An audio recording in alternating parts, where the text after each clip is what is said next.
കരഞ്ഞുകൊണ്ട് ഞാൻ പറഞ്ഞു, എൻ്റെ ഏട്ടൻ വെൻറ്റിലേറ്ററില്ല, എന്താകുമെന്ന് എനിക്കറിയില്ല, എനിക്ക് അവിടെ എത്തണം എന്ന് പറഞ്ഞു. അപ്പം എന്നാൽ മോള് വാന്നും പറഞ്ഞ് വന്നു.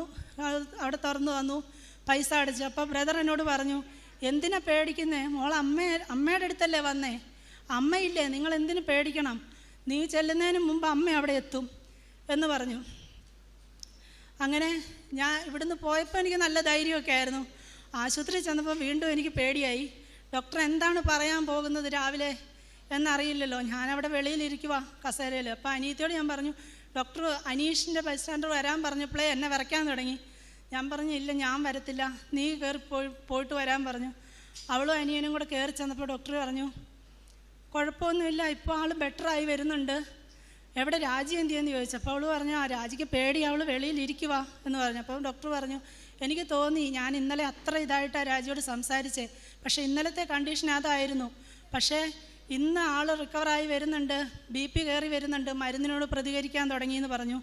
അപ്പോൾ തലേദിവസം അവർ പറഞ്ഞത് 5 മണിക്കൂറും കൂടെ ഇങ്ങനെ ഈ മരുന്ന് 3 മരുന്നിൻ്റെ സപ്പോർട്ടോടെയാണ് BP നിൽക്കുന്നത്. ഈ കണ്ടീഷൻ ഇപ്പോൾ തന്നെ കിഡ്നി ഫെയിലർ ആയിട്ടുണ്ട്, തലച്ചോറിൽ ബ്രെയിൻ ഡെത്ത് സംഭവിക്കാൻ സാധ്യതയുണ്ട്, തലച്ചോറിനകത്ത് ബ്ലഡ് എല്ലാം മൊത്തം ഇൻഫെക്ഷനാണെന്നാണ് അവൻ പറഞ്ഞത്. ആ രാവിലെ എന്നോട് ഞാൻ ഇവിടെ വന്നതിന് ശേഷം ചെന്നപ്പോൾ എന്നോട് പറഞ്ഞു, BP കയറി വരുന്നുണ്ട്, മരുന്നിനോട് പ്രതികരിക്കാൻ തുടങ്ങി, ആൾ ബെറ്ററായി, കണ്ണു തുറന്നു എന്ന് പറഞ്ഞു. ഞാൻ കയറി ചെല്ലുമ്പം 2 ദിവസവും കണ്ണു അടച്ച ഒരനക്കം പോലും ഇല്ലാതെ കിടന്ന എൻ്റെ ഏട്ടൻ ഞാൻ ചെല്ലുന്നു നോക്കി കിടക്കുവാണ്.